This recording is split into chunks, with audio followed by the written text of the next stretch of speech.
دور بیٹھے ہوئے بھائی ذرا قریب تشریف لے آئیں۔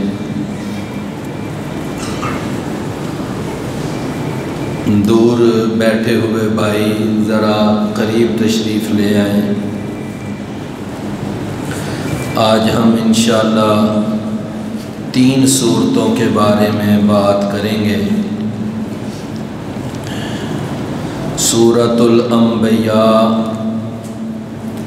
سورۃ الحج اور سورۃ المؤمنون۔ ان الحمد للہ والصلاة والسلام علی رسول اللہ، اما بعد فاعوذ باللہ السمیع العلیم من الشیطان الرجیم من ہمزہ ونفخہ ونفثہ۔ بسم اللہ الرحمن الرحیم۔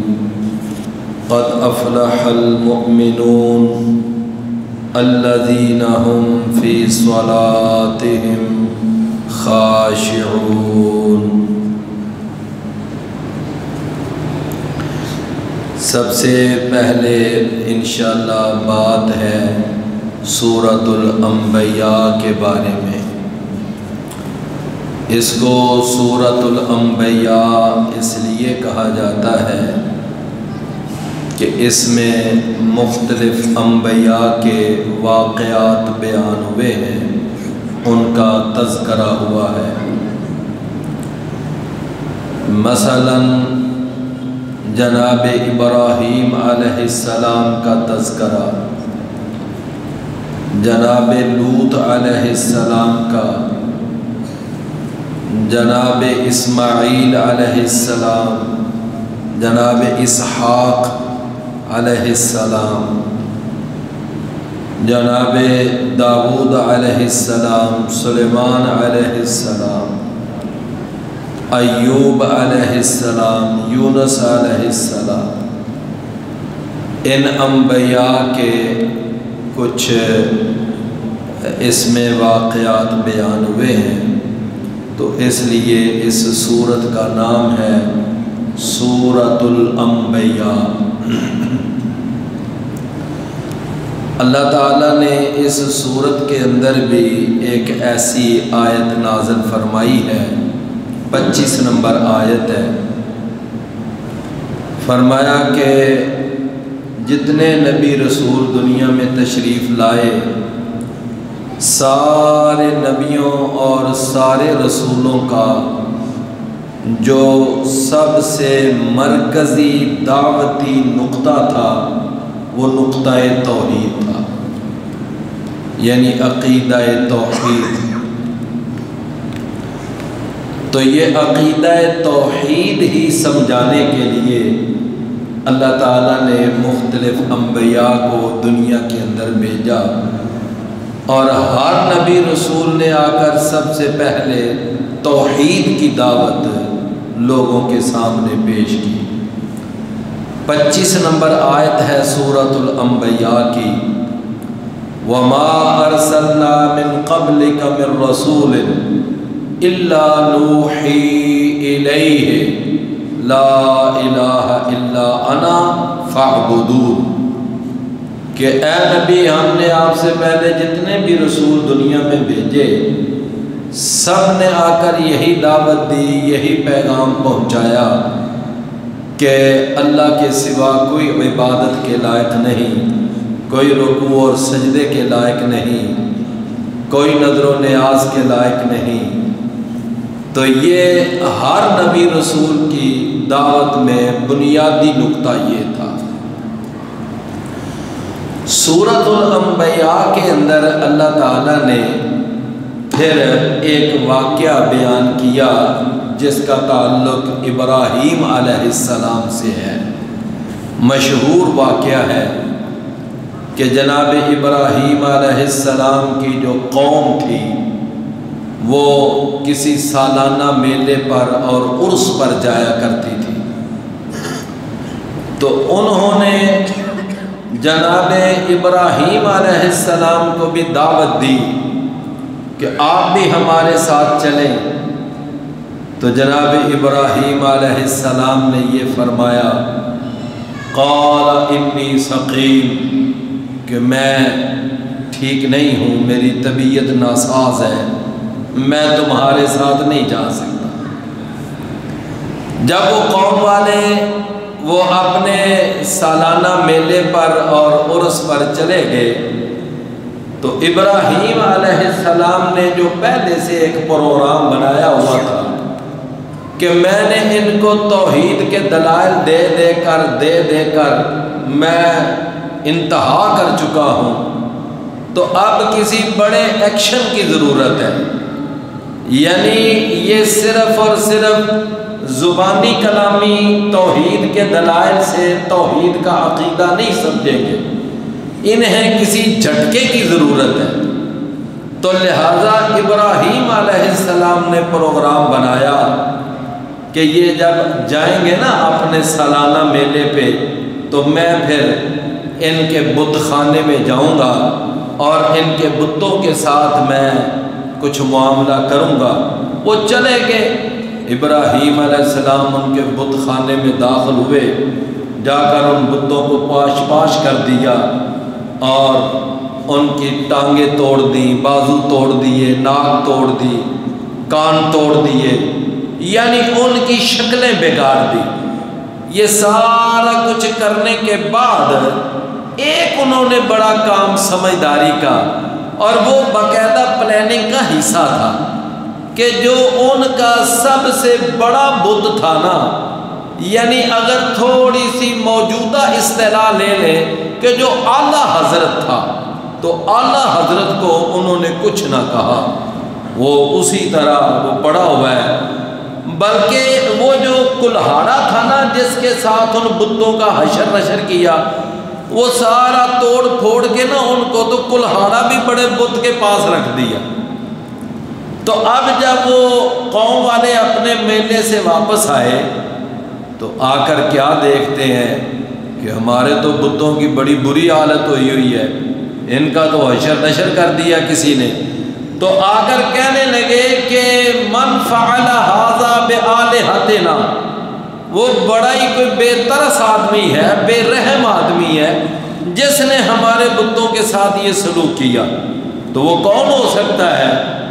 تو میرے بھائیوں، اس وقت پھر سب کی ذہن میں کس کا نام آیا؟ جناب ابراہیم علیہ السلام۔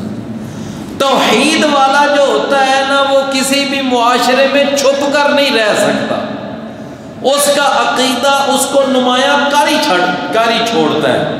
جناب ابراہیم علیہ السلام اب یہ ہے، کہنے لگے آؤ پھر ابراہیم کے پاس چلے آئے، ابراہیم ہمارے بتوں کے ساتھ تو نے یہ حشر کیا ہے؟ تو ابراہیم علیہ السلام نے جواب پہلے ہی سوچا ہوا تھا، کہنے لگے یہ سوال میرے سے کرنے کی بجائے اپنے معبودوں سے کرو نا، اپنے ان مشکل کشاؤں اور حاجت رواؤں سے یہ سوال کرو کہ جن کو تم اپنا حاجت روا، مشکل کشا، مختار کل، کرنی بھرنی والا، نفع نقصان کا مالک سمجھتے ہو، اور جن کے سامنے اپنی مرادیں پیش کرتے ہو، اپنی مشکلات پیش، یہ سوال ان سے کرو، مجھ سے کیوں سوال کرتے ہو؟ ان سے پوچھو یہ تمہارا حشر کس نے کیا۔ اب وہ جب یہ سوال گیا نا ابراہیم علیہ السلام کی طرف سے، تو اب وہ سارے قرآن نے یہ نقشہ بیان کیا، فرمایا ثم نکسوا علی رؤوسہم، سر جھک گئے، اب جو ہے لاجواب ہو گئے، جواب کوئی نہیں۔ تو اب وہ کہنے لگے کہ فرجعوا الی انفسہم، اپنے ہی آپ پر انہوں نے غور کیا اور کہتے ہیں کہ اے ابراہیم کیوں ہمیں شرمندہ کرتا ہے؟ تو جانتا ہے نا کہ یہ بات نہیں کر سکتے، یہ بول نہیں سکتے۔ تو وہاں پر ابراہیم علیہ السلام نے کمال کی ضرب لگائی، ضرب توحید، کہنے لگے کہ جب تم یہ مانتے ہو یہ تمہاری بگڑی نہیں بنا سکتے، تمہاری بات نہیں سن سکتے، تمہاری بات کا جواب نہیں دے سکتے، تو پھر تم ان کی عبادت کرتے ہو، ان کو پوجتے ہو، ان کو حاجت روا مشکل کشا سمجھتے ہو، تمہیں بات سمجھ کیوں نہیں آتی؟ کہتے ہیں اف لکم ولما تعبدون من دون اللہ، پھر افسوس ہے تم پر بھی، تمہارے معبودوں پر بھی۔ یہ ابراہیم علیہ السلام نے نا اس وقت یہ بات کی تھی، تو کیا کہا تھا کہ یہ بل فعلہ کبیرہم، یہ جو ان بتوں کا حشر نشر کیا ہے یہ ان کے بڑے نے کیا ہے۔ اصل میں بڑے تو گوارا نہیں تھا کہ تم میرے ہوتے ہوئے ان دوسروں کی بھی آ کر عبادت کرتے ہو، ان دوسروں کے سامنے بھی نظر و نیاز پیش کرتے ہو، تو بڑے نے نا تیش میں آ کر باقی دوسرے بتوں کا یہ حشر کیا ہے۔ یہ اصل میں وجہ ہے۔ ابراہیم علیہ السلام نے نا ان کو یہ جواب دیا۔ اب یہ ہے کہ ہمارے کئی یہاں پر لوگ کہتے ہیں جی ابراہیم علیہ السلام، یہ صحیح بخاری میں ایک حدیث آتی ہے، ایک طبقہ ہے منکرین حدیث کا۔ کن کا؟ منکرین۔ وہ منکرین حدیث جو ہے نا، اللہ تعالیٰ ان کو ہدایت دے، وہ کوئی نہ کوئی ایسی حدیث تلاش کرتے رہتے ہیں کہ جس میں نا انہیں کچھ بات کرنے کا موقع مل جائے۔ اب انہوں نے یہ حدیث تلاش کی، کہتے ہیں جی تم کہتے ہو کہ دیکھو جی ابراہیم علیہ السلام نے 3 جھوٹ بولے، تمہاری صحیح بخاری میں یہ حدیث ہے، اور قرآن کہتا ہے کہ ابراہیم صدیق نبی تھا۔ اب یہ بتاؤ کہ قرآن کی مانے یا تمہاری بخاری کی مانے؟ دیکھا نا بات وہی آ گئی نا کہ اب قرآن کی مانے یا تمہاری بخاری کی مانے؟ تمہاری بخاری میں لکھا ہے کہ ابراہیم نے 3 جھوٹ بولے تھے علیہ السلام۔ میرے بھائیوں، ان ظالموں کو اصل میں پتہ نہیں ہے، یا پتہ ہے تو جان بوجھ کر یہ مسئلہ الجھاتے ہیں۔ ابراہیم علیہ السلام نے وہ جو 3 جھوٹ بولے تھے نا، انہوں نے خود وضاحت کی، ان کا 2 جھوٹ تو میں نے اللہ کی خاطر بولے تھے۔ 2 جھوٹ کس کی خاطر بولے تھے؟ اللہ کی۔ ایک وہ جو انی سقیم، میں بیمار ہوں، اور دوسرا بل فعلہ کبیرہم، ان کے بڑے نے کیا۔ یہ جو 2 جھوٹ تھے نا، ابراہیم علیہ السلام نے اپنی ذات کے لیے نہیں بولے تھے، اور تیسرا جھوٹ جو تھا، جو کہا تھا اپنی بیوی کو یہ میری بہن ہے، وہ جو انہوں نے اپنی ذات کے لیے بولا تھا۔ وہ ہجرت کر رہے تھے، جاتے جاتے راستے میں مصر آیا۔ مصر کا بادشاہ بڑا عیاش طبیعت کا تھا، جس کے ساتھ کوئی خوبصورت عورت دیکھتا اس کو اپنی خلوت میں بلا لیتا۔ تو اس وقت یہ جو ہے نا ابراہیم علیہ السلام کے ساتھ ان کی بیوی سیدہ سارہ، اور سیدہ سارہ کے بارے میں صحیح بخاری میں آتا ہے کہ وہ اس دور کی سب سے زیادہ حسین عورت تھی، اس دور کی سب سے زیادہ حسین عورت، حسینہ عالم سیدہ سارہ، بڑا اللہ نے ان کو حسن دیا ہوا تھا۔ تو اب وہ بادشاہ وہ جناب اس کے اوپر فریب، تو آگے واقعہ لمبا ہے۔ جب ابراہیم علیہ السلام کو انہوں نے علیحدہ کمرے میں بلایا، ابراہیم علیہ السلام نے بتا دیا اپنی بیوی کو کہ میں نے نا ان کو، جب انہوں نے مجھے پوچھا تھا یہ تیرے ساتھ کون ہے، تو میں نے کہہ دیا کہ یہ میری بہن ہے، اور میں نے تجھے بہن عقیدے کے اعتبار سے کہا تھا۔ کس اعتبار سے؟ میں نے عقیدے کے اعتبار سے آپ کو اپنی بہن کہا ہے، کہ عقیدے کے اعتبار سے اس نیلے آسمان کے نیچے خاکی زمین کے اوپر میرے اور تیرے سوا کوئی اس وقت توحید پر قائم نہیں ہے، تو میں نے اس لیے آپ کو اپنی بہن کہا، عقیدے کے اعتبار سے، یعنی رشتے کے اعتبار سے، نسب کے اعتبار سے نہیں، عقیدے کے اعتبار سے۔ اچھا میں آپ کو ایک مثال دیتا ہوں۔ سیدہ عائشہ رضی اللہ عنہا، وہ ابو بکر صدیق کی کیا لگتی ہیں؟ ہیں جی بیٹی ہیں نا، نسب کے اعتبار سے بیٹی ہیں۔ اچھا اب ایک اور بھی رشتہ بنتا ہے، وہ کیا کہ ابو بکر صدیق ملت اسلامیہ امت مسلمہ کے ایک فرد ہیں، اور سیدہ عائشہ امت مسلمہ کی ماں ہیں۔ کیا ہے؟ ماں ہے۔ تو اگر اس رشتے کو دیکھا جائے ام المومنین، تو پھر سیدہ عائشہ ابو بکر کی کیا لگتی ہیں؟ ہیں جی پھر تو ماں لگتی ہیں نا۔ مطلب ہے کہ نسب کے اعتبار سے بیٹی ہیں، لیکن امت کے رشتے کے اعتبار سے کیا لگتی ہیں؟ وہ ماں لگتی ہیں۔ تو جناب ابراہیم علیہ السلام نے بھی کہا کہ وہ تو میری بہن ہے، رشتے یعنی عقیدے کے اعتبار سے، تو میں نے اس لیے تو بہرحال وہ بادشاہ نے پوچھا تو وہ قریب آنے لگا، انہوں نے وضو کیا، نماز پڑھی، دعا کی، اللہ نے اس کو یعنی اوندے منہ پھینک دیا۔ تو اس طرح کر کے 2 دفعہ 3 دفعہ واقعہ ہوا۔ تو مختصر یہ کہ ابراہیم علیہ السلام نے یہ جو 3 جھوٹ بولے تھے، ان میں سے وہ وضاحت کرتے ہیں کہ 2 جھوٹ میں نے کس کی خاطر بولے ہیں جی؟ اللہ کی خاطر، اور 1 جھوٹ بولا۔ اچھا، پھر دوسری بات یہ ہے کہ ان کو جھوٹ صرف لفظی اعتبار سے کہہ سکتے ہیں، ورنہ یہ جھوٹ نہیں ہے، ان کو توریہ کہا جاتا ہے۔ کیا کہا جاتا ہے؟ توریہ۔ اور یہ توریہ کافروں کے ساتھ کرنا تو جائز ہے۔ نبی صلی اللہ علیہ وسلم نے فرمایا الحرب خدعۃ، تو جنگ تو ہے ہی دھوکے کا نام، کہ کافر کو دھوکہ دینا یہ تو بالکل ٹھیک ہے، اس میں تو کوئی بری بات ہے ہی نہیں۔ تو وہ کافر تھا، کافر کو دھوکہ دینے کے لیے جناب ابراہیم علیہ السلام نے کہا یہ میری بہن ہے، کافروں کو دھوکہ دینے کے لیے کہا کہ ان کے بڑے نے کام کیا ہے، کافروں کو دھوکہ دینے کے لیے کہا کہ میں بیمار۔ اچھا، پھر صحیح بخاری پر اعتراض کیوں آتا ہے جی؟ ان میں سے 2 باتیں تو قرآن میں بھی ثابت ہیں، بل فعلہ کبیرہم یہ بھی قرآن میں ہے، انی سقیم یہ بھی قرآن میں ہے۔ تو پھر اگر صحیح بخاری پر اعتراض آتا ہے تو قرآن پر اعتراض نہیں آتا۔ لیکن نہیں، ہم کہتے ہیں نہ قرآن پر اعتراض آتا ہے نہ صحیح بخاری پر اعتراض آتا ہے، بات کو سمجھنے کی ضرورت ہے، بس اتنی بات ہے۔ تو ایک واقعہ اس میں یہ ہوا کہ جب ابراہیم علیہ السلام نے پھر ان کو لاجواب کر دیا، کوئی جواب نہیں بن پڑا، تو اب ایک ہی جواب تھا، حرکوہ، اب اس کو جلا دو، وانصروا آلہتکم، اپنے معبودوں کی مدد کرو۔ ابراہیم علیہ السلام کے لیے بہت بڑی آگ بھڑکائی گئی، اور پھر ابراہیم علیہ السلام کو اس میں ڈالا گیا۔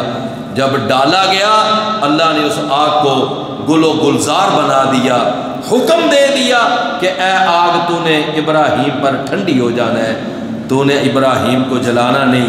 اور ٹھنڈی بھی کون سی؟ سلامتی والی ٹھنڈی، اتنی بھی ٹھنڈی نہ ہونا کہ ابراہیم کو سردی لگنے لگ جائے، ابراہیم کو کہیں نمونیا ہی ہو جائے، ایسی بھی ٹھنڈی نہیں ہونا، بلکہ ٹھنڈی ہونا سلامتی والی۔ تو یہ اس میں واقعہ سورہ انبیاء میں بیان ہوا۔ سورہ انبیاء کے اندر ایک اور واقعہ میں بیان ہوا ہے جو قرآن میں اور کہیں بیان نہیں ہوا، اور وہ واقعہ جناب داؤد علیہ السلام اور جناب سلیمان علیہ السلام کا واقعہ اللہ نے اس میں بیان کیا کہ داؤد علیہ السلام کے پاس ایک کیس آیا، مقدمہ آیا۔ مقدمہ کیا تھا؟ مقدمہ یہ تھا کہ ایک آدمی آ کر کہتا ہے کہ بادشاہ سلامت، چونکہ داؤد علیہ السلام بادشاہ تھے نا، بادشاہ سلامت، یہ جو آدمی ہے نا، اس کی بکریاں میرے کھیتوں میں چلی گئی، اور اس کی بکریوں کے ریوڑ نے میری ساری کھیتی کا ستیہ ناش کر دیا اور میری ساری کھیتی تباہ کر دی ہے، تو میں آپ کے پاس کیس لے۔ جناب داؤد علیہ السلام نے فوری طور پر کہا اچھا بھئی تیری کھیتی جو ہے وہ تقریباً کتنی مالیت کی ہوگی؟ اس نے کہا اتنی مالیت کی۔ اچھا بھئی تیری بکریاں کتنی مالیت کی ہوں گی؟ بھئی اتنی مالیت کی ہوں گی۔ تو وہ تقریباً قریب رقم تھی، جتنی مالیت کی اس کی کھیتی تھی اتنی مالیت کی اس کی بکریاں۔ تو داؤد علیہ السلام نے فیصلہ کیا چلو پھر اس طرح کرو کہ یہ جو بکریاں ہیں کھیتی والے کو دے دو، بات ختم۔ اب وہ بکریوں والا بیچارہ پریشان، بھئی میرا تو کچھ نہ بچا، تو اب یہ بڑا پریشان واپس جا رہا ہے، وہ کھیتی والا خوش جا رہا ہے۔ اب جا رہے تھے نا تو راستے میں جناب سلیمان بیٹھے ہوئے تھے۔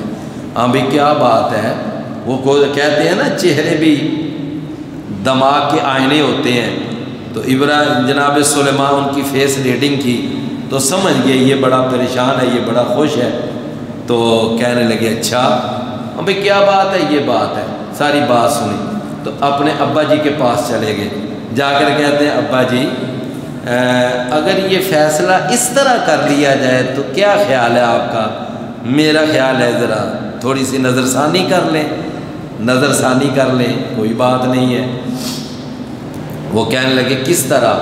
کہنے لگے آپ نے فرمایا نا کہ یہ بکریاں دے دو کھیتی والے کو تو معاملہ برابر ہو جائے گا، تو اگر آپ اس طرح کریں کہ یہ بکریاں کھیتی والے کو دے دیں اور کھیتی والے کو کہیں کہ یہ بکریاں تیرے پاس ہیں، ان کا دودھ پیے، ان سے فائدہ اٹھائے، اور وہ جو کھیتی ہے نا وہ دے دیں بکریوں والے کو، اور بکریوں والے سے کہیں کہ اس کھیتی کی اصلاح کرے، اس کی دوبارہ اس کو پہلی حالت پر بحال کرے۔ تو جب وہ اس میں محنت کرے گا، اس کو پہلی حالت پہ بحال کرے گا، تو جب وہ پہلی حالت پہ بحال ہو جائے کھیتی، تو پھر آپ کھیتی والے کو کھیتی دے دیں، بکریوں والے کو بکریاں دے دیں۔ تو کیا یہ فیصلہ زیادہ بہتر نہیں ہے؟ اللہ اکبر۔ جناب داؤد علیہ السلام کہنے لگے بیٹا آپ نے تو بڑا مسئلہ حل کر دیا ہے، اس میں تو دونوں کے لیے یعنی کہ آسانی ہے، دونوں کے لیے اس کے اندر تو خوشی کی بات ہے، تو لہٰذا یہ فیصلہ طے پایا۔ تو یہ اس سورہ انبیاء کے اندر ایک واقعہ۔ سورہ انبیاء کے اندر نا ایک اور واقعہ جناب ایوب علیہ السلام کا بھی بیان ہوا۔ ایوب علیہ السلام وہ بیمار ہوئے، بڑی لمبی بیماری ہو گئی، اللہ نے آزمایا ان کو، اللہ سے دعا کرتے رہتے تھے، دعا کرتے رہتے تھے۔ وَأَيُّوبَ إِذْ نَادَىٰ رَبَّهُ رَبِّ أَنِّي مَسَّنِيَ الضُّرُّ وَأَنْتَ أَرْحَمُ الرَّاحِمِينَ۔ اللہ بڑا بیمار ہو گیا۔ بعض لوگ پھر اس میں رنگ بھی بھرتے ہیں، کہتے ہیں جی وہ جناب اتنے بیمار ہو گئے، اتنے بیمار ہو گئے کہ وہ جو جسم سے کیڑا باہر گرتا تھا نا تو پکڑ کے دوبارہ اس کو اپنے جسم میں ڈالتے تھے، کہتے تھے تو باہر کیوں جا رہا ہے، تیرا رزق جب اللہ نے میرے جسم میں لکھا ہے تو باہر کیوں جا رہا ہے۔ یہ سارا رنگ بھرتے ہیں، جھوٹی باتیں ہیں، غلط باتیں ہیں، اس طرح کی کوئی بات نہیں، سمجھے نا۔ تو بہرحال بیمار ہوئے تھے، بیماری لمبی ہو گئی، بالآخر کئی لوگ ساتھ چھوڑ گئے، اللہ نے ان کو پھر صحت بھی دی، وہ جو جتنا نقصان تھا اللہ نے وہ بھی پورا کر دیا۔ پھر اس کے اندر واقعہ بیان ہوا ہے جناب یونس علیہ السلام کا، کہ قوم والوں کو انہوں نے تبلیغ کی، بڑا سمجھایا، قوم والے نہ سمجھے۔ ایک وقت آیا کہ اپنی قوم کو نہ یہ بات کہہ کر وہاں سے نکل آئے، یعنی اللہ کی طرف سے ابھی آرڈر نہیں تھا علاقہ چھوڑنے کا۔ یونس علیہ السلام کا علاقہ کون سا تھا؟ عراق کا ایک شہر تھا نینوا، اور وہاں کی آبادی 1,00,000 سے زیادہ آبادی تھی، اور ان کے اوپر اللہ نے نبی رسول بنایا تھا یونس بن متہ کو۔ یہ وہاں پر تو بس انہوں نے پیغام تو پہنچایا، ٹھیک ہے، لیکن اللہ نے کہا نہیں تھا کہ تو نے علاقہ چھوڑ دینا ہے۔ بغیر اللہ کی طرف سے پرمیشن لیے جناب یونس علیہ السلام نے علاقہ چھوڑ دیا۔ آپ دیکھیں نا جب مکہ سے مدینہ صحابہ ہجرت کر رہے تھے تو جا رہے تھے نا صحابہ، لیکن نبی صلی اللہ علیہ وسلم نہیں جا رہے تھے۔ کیوں؟ جب تک اللہ کی طرف سے ٹرانسفر آرڈر نہ مل جاتا تو نبی صلی اللہ علیہ وسلم مکہ نہیں چھوڑ سکتے تھے۔ جب اللہ کی طرف سے ٹرانسفر ہوئی، تبادلہ ہوا، مکہ سے مدینہ پھر گئے ہیں جناب رسول اللہ صلی اللہ علیہ وسلم۔ تو جناب یونس علیہ السلام سے یہ ایک غلطی ہوئی کہ انہوں نے بغیر اللہ کی پرمیشن کے علاقہ چھوڑ دیا۔ جب آگے گئے نا تو وہ کشتی میں بیٹھے تو کشتی ہچکولے کھانے لگی، تو وہ سارے کہنے لگے کہ عام طور پر کشتیاں ہچکولے اس وقت کھاتی ہیں جب کوئی غلام اپنے آقا کی اجازت کے بغیر بھاگ کر آ جائے، تو پھر یہ ہچکولے کھاتی ہیں۔ تو لگتا ہے کہ ایک کشتی میں کوئی ایسا غلام بیٹھا ہوا ہے جو اپنے آقا کی اجازت کے بغیر بھاگ کر آیا ہے۔ اب یونس علیہ السلام خاموش، اب میں اگر بولوں تو یہ بھی بری بات ہے، تو خاموش۔ اب جناب کہنے لگے قرا ڈالو، قرا ڈالا گیا، کیونکہ ہچکولے کھا رہی تھی نا۔ انہوں نے کہا کوئی ایک آدمی قربانی دے، یہاں سے چھلانگ لگائے نیچے جائے تاکہ کشتی کا وزن بیلنس ہو جائے، چلو باقی تو بچ جائیں۔ تو کہنے لگے اچھا پھر کس کو نیچے جانا پڑے گا، کون قربانی دے گا؟ قرا ڈالا یونس علیہ السلام کا نام۔ اچھا جی دوبارہ قرا ڈالو، پھر قرا ڈالا یونس علیہ السلام کا۔ اچھا جی ایک دفعہ پھر قرا ڈالو، تیسری دفعہ قرا ڈالا، پھر یونس علیہ السلام کا۔ یونس علیہ السلام نے پھر خود ہی پھر آگے بڑھے، سمندر میں چھلانگ لگا دی۔ جب چھلانگ لگائی ادھر سے اللہ نے ایک مچھلی کو حکم دیا فٹافٹ آ، اور یہ جو میرا یونس ہے نا اس کو اپنے پیٹ میں محفوظ کر، اس کو نگلنا نہیں، ہضم نہیں کرنا، اس کو اپنے پیٹ میں مہمان کے طور پر رکھنا ہے۔ پھر اللہ تعالیٰ نے جب تک چاہا جناب یونس مچھلی کے پیٹ میں بطور قیدی اور بطور مہمان وہاں پر ٹھہرے رہے۔ پھر مچھلی کے پیٹ میں اللہ کو آواز دی، وَنَادَى فِي الظُّلُمَاتِ، جناب یونس علیہ السلام نے کئی اندھیروں میں پکارا اپنے رب کو، مچھلی کے پیٹ کا اندھیرا، سمندر کا اندھیرا، راتوں کا اندھیرا، اور پھر اللہ سے کہا یا اللہ غلطی ہو گئی، مجھے معاف کر دے، نہیں آنا چاہیے تھا آپ کی اجازت کے بغیر، اللہ تو بڑا رحم کرنے والا ہے، میں ہی ظالموں میں سے ہوں۔ اللہ نے مچھلی کو حکم دیا، ہم نے یونس کی توبہ قبول کر لی ہے، اب کنارے پہ چلی جا۔ وہ مچھلی کنارے پر آئی، اس نے یونس علیہ السلام کو باہر نکل دیا، یعنی اگل دیا۔ جب باہر اگلا تو جناب یونس علیہ السلام پھر کچھ دیر کے بعد طبیعت ان کی سنبھل گئی، بحال ہو گئی، اور اس کے بعد پھر اللہ تعالیٰ نے فرمایا کہ اگر اس وقت ہم یونس علیہ السلام پر رحم نہ کرتے تو کوئی اس پر رحم کرنے والا نہ تھا۔ تو یہ واقعات کہاں بیان ہوئے ہیں؟ سورہ انبیاء۔ اچھا سورہ الحج ہے آگے، سورہ الحج میں صرف دو باتیں اس کی آپ کے سامنے رکھوں گا۔ ایک تو اس کی جو 39، 40، 41 نمبر آیت ہے نا، وہاں اللہ نے فرمایا کہ جب تک اے مسلمانوں تم مکہ میں تھے نا تمہیں اجازت نہیں تھی کافروں کے خلاف ہتھیار اٹھاؤ، تمہیں